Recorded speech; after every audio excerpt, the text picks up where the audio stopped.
안녕하세요. 만나서 반갑습니다. 역사가 김영준입니다. 병법서 제81부 외구 종결자 척계관과 절강 병법이라는 주제를 가지고 오늘 여러분들과 함께 할까 합니다. 16세기 중엽 동아시아 세계는 일명 외구라고 불리는 해적들의 횡포로 골머리를 쏟고 있던 시대였습니다. 근데 이 16세기의 외구들은 기존에 즉 여말선초에 횡행했던 외구들하고는 좀 달랐어요. 여말선초에 있었던 외구들은 정말 이게 순수 일본 해적들이 맞는데 16세기 외구들은 뭔가 좀 되게 글로벌틱하게 바뀌게 됩니다. 물론 여전히 이때 당시 외구라는 칭호가 있다시피 일본인들이 상당히 이게 주축을 이뤘던 건 맞는데 여기에 하나가 더 들어가요. 그게 뭐였냐면은 당시 명제국은 강력한 해금 정책을 펼치게 되면서 대외 교역을 사실상 안 하게 돼요. 그러니까 조선처럼 그렇게 조공측본 관계를 맺은 나라하고 특수하게 그렇게 거래를 하고 일반적인 무역은 다 차단을 시켜버리죠. 그렇게 되면서 여기에 불만을 품은 상인들이 밀수에 손을 대기 시작을 합니다. 그러면서 이제 밀수업자들이 크기 시작하는데 그중 대표적인 인물이 바로 왕직이라는 인물이죠. 자, 그래서 이 밀수 상인들이 나중에 자신들의 보디가드로 일본 해적들을 고용을 하게 되는데 그럼 그때 당시 일본 해적들은 왜 또 성행하게 되었냐? 또 이때가 공교롭게도 일본이 전국시대의 혼란기로 접어드는 그 시점이었다는 거죠. 그래서 이 해적 소굴로 가장 유명했던 지역, 규슈 지방, 여기를 중심으로 왜구들이 형성이 되었다는 겁니다. 그러면서 이제 여기에다가 일부 조선인, 많지는 않았지만 아주 소수 좀 섞여는 있었어요.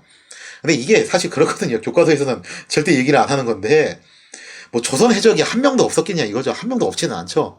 있기는 있었는데, 주류는 아니었고, 여기다 이제 또 플러스로 뭐가 들어오냐면은, 바로 류쿠. 오늘날 이제 오키나와죠, 그죠? 오키나와 같은 경우도 일종의 이제 해적들의 중간기지 역할을 많이 제공을 해주고, 그 다음에 이때쯤 해가지고 동양 지역에 진출을 했던 포르투갈 상인들까지 가세를 하면서 그 규모가 상당히 컸습니다. 왜구라고 해서 절대로 우습게 보면 안 돼요. 몇십 명이 그냥 칼 한 자루만 차고서 돌아다니는 그런 게 아니라 이게 거의 군대랑 다름없는 그런 규모예요. 1560년 명제국을 떠들썩하게 만들었던 밀수상인이자 대해적인 왕직이 처단이 되면서 이제 해적들은 주로 일본인들을 주축으로 움직이게 됩니다. 그전엔 그래도 이제 어떻게 보면은 중국인 CEO가 그렇게 운영을 하는 방식이었다면은 이젠 아예 일본인이 확실하게 장악을 해가지고 본격적으로 밀어붙이는데 자 여기서 이제 명조정도 어떤 생각을 하냐면은 처음엔 그렇게 생각했어요. 쟤네들의 CEO 역할을 하고 있는 왕직 같은 그런 밀수 상인들을 처단을 하면은 외구가 잠잠해지지 않을까라고 생각을 했는데 그거 가지고는 뭐 어림 택도 없었다는 거죠. 그래서 명조정은 이 해적들을 막기 위해서 특히 해적들이 굉장히 횡행했던 지역 절강성, 복건성 일대인데 여기에 바로 당시로선 가장 촉망받았던 장군이었던 척계광을 파견하게 됩니다. 물론 척계광은 명제국을 통틀어서 최고의 명장으로 추앙받는 인물이에요. 그리고 이 척계광과 관련해서는 제가 또 좋은 거 하나 소개해드리자면은 토크멘터리 전쟁사 예전부터 계속 설명했던 건데 여기서 115부에서 한번 이 척계광을 다룬 적이 있어요. 그리고 115부 근처쯤 해가지고 외구와 관련해가지고 정말 자세하게 소개한 시리즈들이 쭉 있으니까요. 그것도 좀 같이 한번 병행해서 참고를 해주시면 좋을 것 같아요. 근데 당시 절강성의 상황은 정말 처참했죠. 군정 문란이 심해져서 병력이 턱없이 부족해서 뿐만 아니라 제대로 된 무기조차 변변치 않았다고 그래요. 그래서 척계광이 내려갔을 때는 정말 한심한 상황이었어요. 그래서 기존에 있던 군대는 거의 쓸모가 없었고 돈 주고 한번 좀 사람을 모집도 해봤는데 얘들은 막상 위급할 때 다 도망가고 그런다는 거예요. 용병이 폐해죠. 자, 그래서 결국 척계광은 무에서 유를 창조해야만 하는 상황이 되었고 여기서 이제 척계광이 생각했던 게 뭐냐면은 차라리 이렇게 된 거 그냥 일반 농민병들을 모아서 훈련을 시켜보는 것이 어떨까라는 생각을 했다라는 거죠. 자, 그러면서 이제 척계광의 군사개혁이 시작이 되는데, 그 유럽에서는 마우리츠의 군사개혁보다는 그래도 약간 좀 이제 한 세대 앞서서 이제 일어났던 개혁이라고 보시면 될 것 같아요. 척계광은 부대의 주력이 농민인 관계로 최대한 무기 자체를 농기구와 비슷한 형태로 제작하는 방식을 취하게 됩니다. 또 재정이 좀 부족했어요.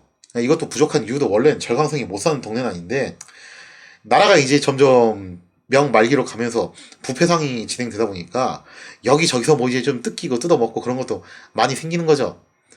그래서 이제 재정상의 문제 때문에 척개광은 일단 최대한 자연환경을 이용해서 무기를 제작해야 될 필요도 있었다라는 거죠. 따라서 절강성에서 가장 많이 나는 대나무와 등나무를 이용해서 무기들을 제작했으며, 이렇게 농민병들을 훈련시켜서 해적들을 대항할 만한 군사 조직을 키워내기 시작을 하게 됩니다. 아무래도 남방에서 해적들을 상대해야 하는 데다가 급조한 농민병으로 구성되어 있다 보니까 척개광의 부대는 기병이 아닌 보병이 중심이 될 수밖에 없습니다. 그리고 또 남방 지형 자체가 보병 중심의 그런 지형이 될 수밖에 없는 것도 없지 않아 있었다는 거죠. 한번 양성하는 데 수십 년의 세월이 걸리는 기병에 비해서 보병은 비교적 짧은 시간에 양성이 가능했기 때문에 척개광이 처한 여러 상황들로 봤을 때 더할 나위 없이 좋은 병종이었다는 거예요. 그래서 척개광은 전투를 통해서 얻은 경험과 또 이 절강병들을 훈련시켜서 얻은 성과를 토대로 절강병법을 창안을 하게 되고, 또 이거를 정리한 병법서를 저술을 하게 되는데, 그 병법서가 유명한 바로 기요신서라는 병법서가 되겠습니다. 이게 또 임진왜란 조선으로 유입이 돼서 엄청난 센세이션을 일으켰던 그런 병법서죠. 자, 이상의 내용을 사료를 통해서 보면요, 선조실록에도 이런 얘기가 나와 있어요. 당시 이제 절강병들이 임진왜란 때 파병을 와가지고 꽤 혁혁한 전과를 세웠다는 거죠.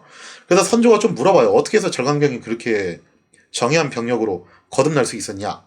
그랬더니 이제 그때 뭐라고 얘기가 나오냐면은, 진유격이, 여기서 유격은 이름이 아니라 직함이에요. 진시성을 가진 유격입니다. 진유격이 시어서에 와서 상을 배웠다. 선조하고 대화를 나누던 도중에 이런 얘기가 나와요. 이어서 말하기를, 지난 임술년과 계인년 사이에 왜구가 절강을 침범하였을 때 절강 사람들이 군사를 익히지 않았기 때문에 소문만 듣고도 와야 되었습니다. 처음에는 상황이 정말 처참했다는 거죠. 근데 이렇게 무에서 유를 창조해낸 게 바로 척개광이고, 척개광이 기요신서에 의거해가지고 절강병법에 따라 절강병들을 훈련시킨 이후에 여기가 완전히 바뀌었다는 거예요. 그런데 절강 사람들과 복건 사람들이 풍지박산되었다가 병마조련을 받고서는, 이게 바로 척개광의 개혁이었죠. 비로소 토평하였습니다라고 되어 있죠. 그래서 이때 당시 조선에서도 척개광의 원래 그전에도 뭐 유명했던 사람이지만 이때 척개광에 대해서 확실하게 각인이 돼요. 그래서 절강군을 또 다른 말로 뭐라고도 불렀냐면은 척가군이라고도 불렀어요. 척시 집안에서 길러낸 군병이다. 그 정도로 척개광이 차지했던 위상이 한국과 중국에 걸쳐서 굉장히 컸다라는 거죠. 자, 그럼 당시 절강군은 어떻게 구성이 되어 있나? 일단 절강병은 보병이 중심이라고 했죠. 그리고 보병 집단 내에서도 크게 두 개로 나눌 수 있어요. 하나는 포수, 화기를 다루는 포수, 그리고 하나는 근접전을 하는 살수. 이게 둘로 나누는데, 그래서 조선에서는 이거를 또 뭐라고도 얘기를 하냐면은 포살법이라고도 이야기를 합니다. 포수의 경우 화포와 화승총을 이용해서 선제 공격을 담당하는 역할을 하게 되었다는 거죠. 포수들은 사거리가 긴 대포를 이용해서 성문을 집중 포격하거나 혹은 화승총으로 위협사격을 가해서 적의 기세를 꺾었습니다. 물론 아직 이 시기 총포는 완전한 무기가 아니었기 때문에 유럽에서도 똑같은 일이 일어났죠. 그죠? 그래서 결국에는 공성전 하는데 대포 가지고 안 되니까 공성탑 세우고 별짓거리를 다 하잖아요. 그랬기 때문에 아마도 화승총의 그 결함을 메꿔주기 위해서 궁수나 석궁병들도 여기에 포함이 돼 있었을 거예요. 이들의 지원 사격도 있었겠지만 다만 기요신서에 따르면은 활을 쏘는 사수는 핵심 편제는 아니었다라는 겁니다. 그래서 어디까지나 절강병법의 핵심 편제는 포수하고 살수였다라고 볼 수가 있겠죠. 절강병 포수들은 사격 동작을 11개 구분 동작으로 나누어서 훈련을 받았어요. 이로 인해서 절강병 포수들은 지휘관의 명령에 따라서 일제 사격이 가능했는데, 자, 근데 제가 기억해두라고 한 게 있었죠. 비슷한 시기 유럽의 마우리치가 행했던 총병 훈련법이 무려 42개 구분 동작이었어요. 그거에 비하면 거의 뭐 3분의 1 정도 수준, 3분의 1도 안 되죠. 거의 뭐 4분의 1 수준에 가까운 형태로 굉장히 간소한 편이라고 볼 수가 있겠습니다. 그래서 이거를 두 개를 비교를 해놓고 보면요. 마우리치의 총병 훈련법은 이게 앞으로 서양의 군사적 테크놀로지가 어떤 식으로 흘러가지는지를 보여주는 굉장히 중요한 방향성을 정한 사건이었는데, 마우리치의 총병 훈련법은 병사 하나하나를 표준화되고 기계화된 부품으로 개량하고자 했다는 거예요. 그래서 병사의 모든 부분들을 다 통제를 하는 거죠. 그렇게 해서 마치 기계에 예속된 부품처럼 만들어 놓는 게 마우리츠의 훈련법이에요. 얘가 당장 사라져도 얼마든지 누군가가 와서 교체할 수 있게끔. 그렇게 이제 만들어 놓겠다라는 거예요. 그에 비해서 척계광은 이 포수 훈련 구분 동작이 11개라는 것은 이걸 의미하는 거예요. 병사들한테 커다란 가이드 라인을 제시를 해주는 거예요. 그리고 그 가이드 라인만 지키면은 세부적인 부분에 대해서는 나름 이제 자율에 맡긴다라는 겁니다. 예를 들자면 뭐 이런 개념이라고 볼 수가 있겠죠. 화성심지를 끼어난다 할 때 화성심지를 엄지하고 검지로 잡을 것이냐, 혹은 검지하고 중지로 잡을 것이냐, 이거를 유럽에서는 정확하게 정해가지고 아예 그냥 모양새까지 다 그림으로 그려서 그대로 따라하게 한 거예요. 거기에 대한 세부적인 통제를 다 했다라는 거죠. 그에 비해서 척계광의 훈련법은 그런 것까지는 그렇게 세부적으로 통제하진 않고 어쨌든 화성심지를 명령에 맞춰가지고 끼우기만 하면 된다는 거예요. 엄지하고 검지를 잡던, 검지하고 중지를 잡던, 장지하고 약지를 잡던, 그건 네 마음대로 하라 이거죠. 그래서 세부적인 부분에 대해서는 자유를 맡기는 방식이었고, 이거는 뭘 의미하는 거냐면 앞으로도 계속 하게 될 얘기지만, 동양에서 일어났던 이때 당시 군사적 혁신은 서양의 군사적 혁신과 비교를 해봤을 때 서양은 병사 하나하나를 표준화되고 기계화된 부품으로 개량시키는 것, 그에 비해서 동양은 어느 정도의 자율성을 인정해주는 방식이었고 나름 무예라는 전통적인 체계 안에서 벌어지는 개혁이었다라고 볼 수가 있겠죠. 그리고 조선의 훈련도감이 이제 임진한 때쯤에서 만들어지거든요. 조선에서도 군사적 혁신이 일어났는데 그 군사적 혁신이 뭐를 보고서 한 거냐? 유럽 총병을 보고서 한 건 아닐 거 아니에요. 일본의 포수들 그리고 절강병 포수들을 보고서 한 건데 그럼 여기서 조선의 포수들도 어떤 방식으로 훈련 방식이 정해질 것이냐? 그 방향성이 또 나름 정해지겠죠. 그 다음으로 이제 절강병이 가장 핵심이 되는 것이 바로 살수인데, 사실 뭐 포살법이라고 하지만 비중 포인트는 살수에 있어요. 거의 이제 구성 비율로 보면은 3대1 정도 구성 비율이라고 봐야 되나요? 한 그 정도쯤 된다고 볼 수가 있는데, 살수 숫자가 훨씬 많아요. 다만, 그때 당시 뭐 일본군도 조총을 많이 운영했다고 하지만, 조총병이 뭐 어마무시하게 많았던 게 아니고, 뭐 전체 병력의 한 20% 정도가 조총으로 무장을 하고 있었어요. 그런 걸 놓고 봤을 때 포살법에서 포수 비중도 아주 적다라고는 말은 못하겠죠. 근데 아무튼 여기서 이제 핵심이 되는 게 살수인데 살수는 크게 병과가 4개입니다. 하나는 등패, 그리고 하나는 낭선, 그리고 하나는 장창, 그리고 하나는 당파죠. 그 중에서 먼저 등패의 경우에는 남중국에서 유리한 작고 가벼운 원형 방패예요. 등나무 줄기로 만들었기 때문에 등패라고 부르죠. 이 등패는 동유, 그러니까 유동나무 열매 기름인데 그 유동나무 열매 기름을 담가서 방수 처리를 했습니다. 그 왜 삼국지 연예에도 좀 비슷한 거 하나 나오잖아요, 그죠? 제갈량이 남만 정벌 할 때 나왔던 등갑. 그거하고 약간 좀 유사한 방식이라고 볼 수 있겠어요. 물론 그거는 소설 속의 얘기지만. 이렇게 가공된 등패는 종전의 나무 방패에 비해서 가볍고 습기에 강해서 보병이 운용하기에 굉장히 편리한 형태였습니다. 그림에서 보이시는 게 무해도 보통지에 나오는 등패수인데 보시면은 등패를 들고 있고 한 손에는 칼을 차고 있어요. 저걸 이게 요도라고 불렀는데 허리에 차는 칼이라고 해가지고 요도예요. 그리고 이제 이 등패는 가운데에 그런 이제 귀신이나 도깨비 같은 문양을 새겨 넣는 경우도 있습니다. 그거는 이제 적에게 공포심을 유발하기 위한 그런 심리전의 일환이라고 볼 수가 있겠죠.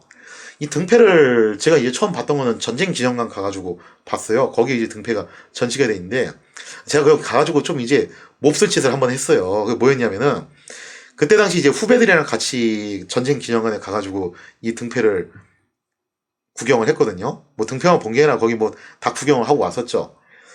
아무튼간에 이제 후배들이랑 가가지고 같이 보고 있었는데 그 앞에 웬 커플이 이제 그 구경을 하고 있더라고요. 하는데 그 여자가 남자 쪽한테 물어보는 거예요. 오빠 저거 왜 이름이 등패야? 방패가 아니고 등패라고 하니까 좀 신기하니까 물어봤겠죠? 근데 그냥 남자 쪽도 이걸 잘 몰랐나 봐요. 그래서 뭐라고 얘기를 하냐면 저거 등에다 짊어지고 다녀서 등패야 라고 그렇게 하길래 제가 뒤에서 참지 못하고 한마디 했죠. 후배들한테 얘기한 척하면서 얘들아 저거 왜 등패라고 부른지 아니? 저거 등나무로 만들어서 등패다? 그랬더니 그 남자분이 순간 당황해가지고 저거 등나무로 만들어서 등패래 하고서 어버버하면서 정정 설명을 하는데 저도 참 몹쓸 짓 했어요. 그런 거 보면은. 자, 아무튼 간에 이 등패수는 적이 다가오면은 등패로 몸을 가린 채 허리에 찬 검으로 적군의 다리나 말의 다리를 베는 그런 방식을 취했습니다. 약간은 어떻게 보면 이제 스파르타 팔랑크스 부대하고 약간은 좀 유사한 방식으로 싸운 거죠. 아주 약간은. 만약 이제 창을 가진 적과 대적할 때 등패수는 재빠르게 그 창 틈 사이로 파고 들어가지고 싸우는 방식이었어요. 그래서 등패수는 아무래도 좀 이제 몸이 재빠른 사람들이 유리할 수밖에 없겠죠. 여러모로 이제 등패가 좋은 무기이긴 했는데, 근데 문제는 뭐냐면 등패수의 무기, 요도는 너무 길이가 짧기 때문에 당연히 혼자서 싸우기 힘듭니다. 만약에 적이 장병기를 가지고 집단적으로 공격을 해오면은 그 창틈 사이로 파고드는 것도 그것도 한두 번이지 매번 성공한다는 보장도 없잖아요. 그죠?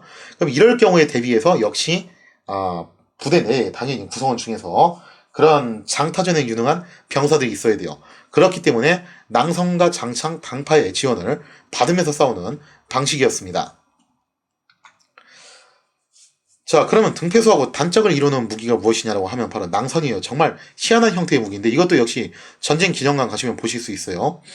아래 그림은 무에도 보통지에 나오는 낭선의 모양인데 상당히 특이한 형태의 모양인 낭선은 죽장창의 일종이에요. 쉽게 생각하면은 대나무로 만든 장창이에요.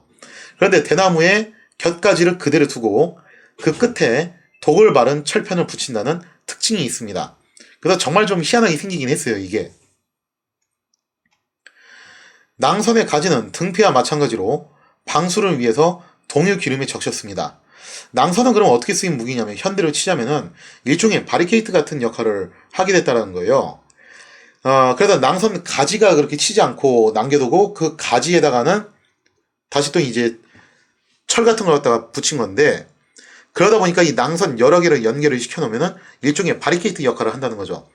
그래서 경우에 따라서는 낭선 여러 개를 이렇게 묶어놓으면은 날아오는 화살이 가지에 걸리는 경우가 생길 수 있기 때문에 화살에 대한 방어력도 약간은 생기게 되고, 특히 적의 기병이 돌격해온다거나 할 때 굉장히 유용하게 쓸 수 있는 일종의 바리케이트 역할을 하는 것이 바로 낭선이었습니다.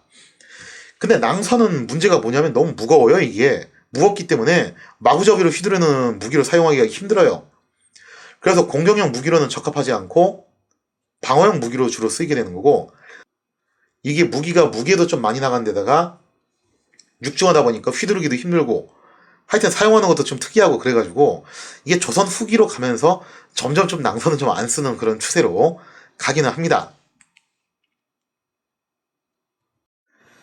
자, 이렇게 방어의 핵심을 이루는 것이 등패와 낭선의 조합이라면은 공격의 핵심은 장창과 당파라고 볼 수가 있는데, 장창이 인류가 오랜 세월 동안 사용한 무기이기 때문에 그렇게 특별할 건 없어요. 그래서 뭐 장창에 대해서는 제가 굳이 설명은 하진 않겠습니다. 근데 여기서 좀 특이한 건 바로 당파예요. 당파는 좀 특이한 형태의 무기인데 흔히 이 당파창을 두고서 삼지창하고 혼동하는 경우가 굉장히 많은데, 아주 엄밀히 말하면은 삼지창과 당파창은 다른 무기입니다. 삼지창은 그 고대 시대 때부터 계속 썼던 수렵을 위해서 원래 만들었던 무기였고, 이 당파창은 유래가 정확하게 뭐냐면은 중국 남방 지역의 농민들이 사용하던 쇠수량에서 비롯됐다고 보시면 될 것 같아요. 그러니까 척계강이 제가 앞서 설명드린 대로 일단 그 지역에, 절강성 지역에 자연환경을 최대한 이용하는 방식이었고, 농민병들이 핵심이 되다 보니까 농기구로 본따서 무기를 만들었다고 그랬잖아요. 당파창이 대표적으로 그런 형태의 무기라고 보실 수가 있겠죠. 자, 사진에서 보시는 것이 바로 전쟁 기념관에 전시되어 있는 당파창이라고 보실 수가 있는데, 바로 그 위에 있는 게 장창이에요. 또 이 당파창 같은 경우는요, 옆으로 뻗은 창날을 이용해서 가운데 있는 창날과 양옆으로 뻗은 창날 있죠? 그 사이로 적의 무기를 걸고서 분쇄시키는 그런 역할을 하는 게 당파예요. 그리고 이게 상당히 좀 고난이도 무기예요, 알고 보면은.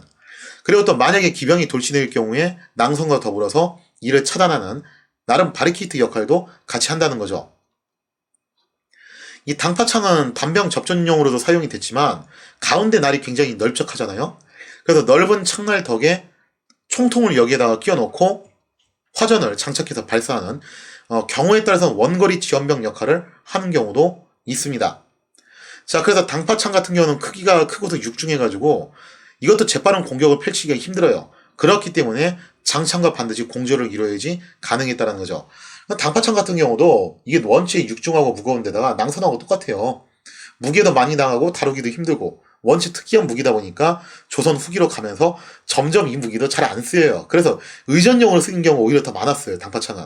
근데 그거를 가지고서 한때 이제 우리나라 사극 드라마에서는 마치 이게 조선군의 표준 제식 무기인 것처럼 무슨 그냥 전쟁 때만 되면 저거 방파창만 들고서 이리 뛰고 저리 뛰고 쫄래쫄래 다니는 그런 모습으로 많이 연출했는데 요즘엔 그래도 이거 많이 바뀌어서 지극히 다행이라고 생각을 합니다. 자, 척계광은 이렇게 4개의 병과로 구성된 살수 12명을 한 개 조로 편성을 해가지고 전투의 중획을 담당하도록 했습니다. 척계광은 해적들의 전투 기술이 제 아무리 교묘해도 이 12명의 힘을 합치면은 확실히 해적 한 명을 격퇴할 수 있다라고 생각을 했다는 거죠. 약간 좀 놀랍게도 이 12명을 가지고 적군 12명을 상대하려고 한 게 아니라 이게 처음에 훈련을 안 받은 농민 징집병이니까 처음엔 기대치가 뭐였냐면은 이 12명을 가지고서 다구를 쳐서 한 명을 무조건 잡아내라. 원래 그런 방식이었다라는 거예요. 그 정도로 또 이제 당시 왜구들이 전투 방식이 굉장히 교묘했다는 거죠. 따라서 척계광은 이들 12명을 한 몸처럼 움직이게 하기 위해서 강력한 연대 책임을 지우기도 합니다. 그래서 이들 12명은 평소에는 종대로 서 있다가 적이 나타나면은 순식간에 횡대로 대형을 펼쳐서 협공을 가했다는 거죠. 그래서 이제 아래에 보시는 그림이 바로 이제 그 척계광이 창안했던 보병 전술회를 그림화시킨 건데 이걸 뭐라고 이름을 지었냐면은 원앙진이라고 이름을 짓게 됐어요. 이 원앙진은 평상시에는 종대로 있다가 전투 시에 횡대로 딱 펼쳐져요. 그리고 다시 종대로 들어오고 다시 또 횡대로 펼쳐지고 그래서 마치 무리지는 원앙과 모습이 굉장히 유사하다고 해가지고 그런 이름이 붙었다는 거죠. 그림에서 보시면 제일 앞에는 등패수가 서 있죠. 그리고 그 뒤에 낭선이 서 있어요. 여기가 이제 방어조예요. 자, 그리고 난 다음에 방어조, 공격조 사이에는 대장이 있습니다. 대장이 깃발을 이용해서 지휘를 하는 거고 그 다음에 그 뒤에는 장창 4명이 있고 제일 뒤에 당파가 있는데 당파의 경우에는 공격 담당 조이기도 하지만 경우에 따라서는 총통을 끼워놓고서 발사하는 그런 형태이기도 하죠. 그리고 제일 뒤에 있는 게 이게 화병이라고 하는데 이건 뭐 하는 사람이냐면은 물론 이제 총통을 다루기도 해요. 근데 주로 하는 일이 뭐냐면 사실은 취사병이에요 이게. 그래서 엄밀히 말하면 여기 있는 병과 중에서 그런 얘기가 나와 있어요. 가장 체구가 작고 담력도 약하고 뭐 좀 비리비리하는 병사 있잖아요, 그죠? 사실은 뭐 이제 4급이나 5급을 받아야 되는데 어쩌다가 현역으로 온 병사들 주로 그런 병사들을 화병으로 시켜라. 그래서 이제 취사랑 그런 보급 지원 담당을 시키고 유사시에는 뭐 이제 총통을 사용하는 그런 역할을 하게끔 하라는 거죠. 그래서 얘는 제일 뒤에 있는 거예요. 아무튼 이런 식으로 배치되어 있는 것이 바로 원앙진의 형태라고 볼 수가 있습니다. 자, 이상의 내용을 사료를 통해서 보면요. 뭐 이제 다음 주에 본격적으로 소개를 해드리겠지만 평양성 공방전에서 일어났던 그 절강병의 활약 모습이 굉장히 인상 깊었는지 척계광의 기호신설을 입수한 조선 측에서 이걸 본따가지고 조선화 시켜가지고 만든 병법서가 있어요. 그게 이제 병학진암이고 그 병학진암의 해설서라고 볼 수 있는 게 병학진암연이라고 볼 수 있는데 그 병학진암연이의 서문에 이런 말이 나와 있습니다. 명군이 평양성을 진입한 다음 먼저 화포를 발사하고 뒤이어 화통을 발사하여 외적의 길을 꺾었다. 명군은 곧 장창과 당파를 사용하는 병서를 동원하여 각기 운영 방식에 따라서 사용하였는데 만약 적이 돌진해 오면은 낭선 무대를 집중시켜 대기하고 즉 방어조고 바리케이트 역할을 한다고 그랬죠. 만약 적이 움직이지 않으면은 방패수들이 전진하니 적이 크게 쾌조하였다. 그러니까 방패수들은 항상 앞에서도 싸우는 거예요. 수비할 때도 그렇고 공격할 때도 그렇고. 자, 그래서 이런 식으로 서로 공수로 나눠가지고 협공작전을 펼치는 것이 원앙진이고 이게 바로 척계광의 절강병법의 핵심이라고 볼 수가 있겠습니다. 이후 척계광은 북방 이민족 침입을 막기 위해서 절강성을 떠나서 북방으로 파견이 됩니다. 여기서도 꽤 많은 활약을 해요. 비록 척계광은 절강성을 떠났지만 그가 남긴 유산인 절강군은 계속 중국 남방 해안 일대를 지켜냈다는 거죠. 이제 명제국에서 절강군은 더 이상 오합지졸 농민병이 아니라 절강군은 척계광이 심혈을 기울여서 길러내고 외구와의 전투로 단련된 정예병으로 거듭이 났다는 겁니다.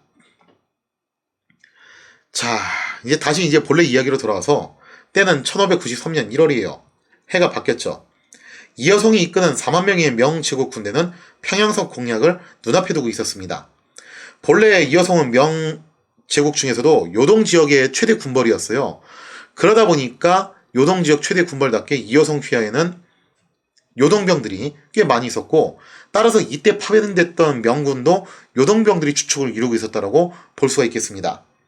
하지만 여기에는 왜구와의 실전 경험으로 단련된 절강병들도 다소 포진이 되어 있었습니다.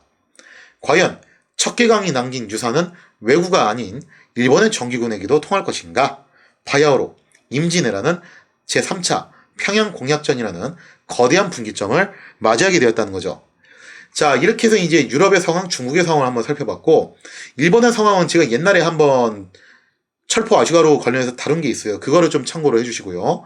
자, 그러면은 이제 다시 임진왜란으로 돌아와가지고 제3차 평양성 공약전부터 시작을 할 건데, 이 사건 이후에 조선에서도 일대 군사적 혁신을 해요. 그래서 어떤 식으로 조선에서 군사적 혁신을 하게 되는가, 거기에 대한 이야기도 앞으로 차차 같이 다루도록 하겠습니다.